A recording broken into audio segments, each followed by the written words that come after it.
On est dans le deuxième jour du mois d'Av. On est entré dans la période qui est un peu plus serrée, le mois où on doit diminuer dans la joie.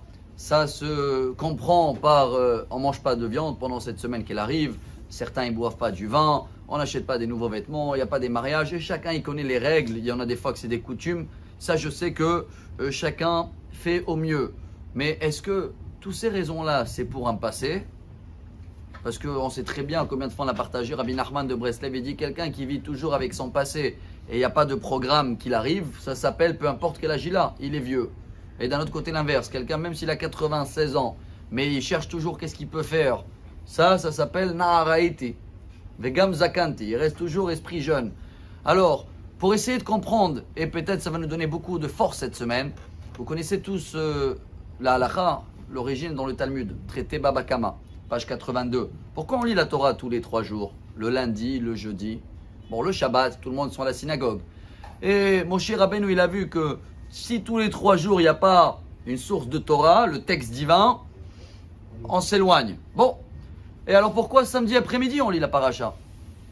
Ça, c'est plus tard. À Ezra, il a remarqué qu'il y a des gens que lundi et jeudi, ils viennent pas à la synagogue, ils sont trop occupés. Mais bon, samedi matin, ils dorment.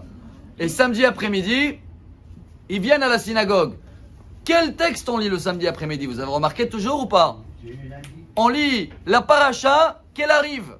Pourquoi? Et voilà une très belle raison de Rav Neventzal qui dit toujours on apprend de avancer, de regarder plus loin. Ce qui veut dire que même si c'est une semaine un peu compliquée, chers amis, on n'est pas seulement en train d'être en règle de deuil sur un passé. Il nous manque quelque chose dans la présence. Au jour d'aujourd'hui, Baruch Hashem, nous on va aller à Jérusalem. Alors on va essayer d'associer tout le monde dans les prières. Ceux-là qui veulent envoyer des messages, Baruchim Abaim.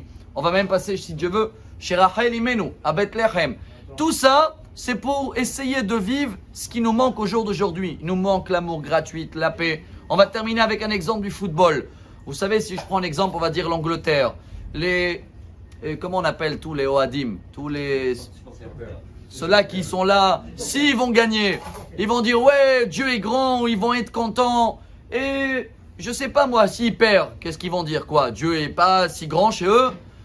Je vous demande, nous qu'on est des croyants, qu'on n'a pas besoin de gagner dans un match de football pour savoir que Rabbi Gbir, que Dieu est grand. Bah alors pourquoi on n'est pas joyeux si l'Angleterre elle va gagner?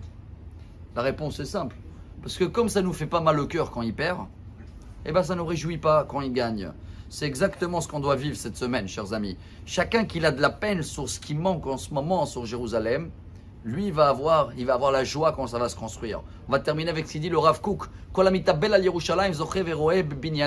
Chacun qui comprend que en ce moment j'ai du mal avec la situation, c'est ceux-là qui vont être beaucoup plus joyeux quand Mashiach va venir Beth Amikdash. Parce que comme on arrive à sentir ce qui manque en présence, on va arriver à voir tout ce que Dieu nous promet. Alors on va regarder toujours plus loin, comme la paracha Mincha de Shabbat, c'est toujours la paracha la semaine prochaine.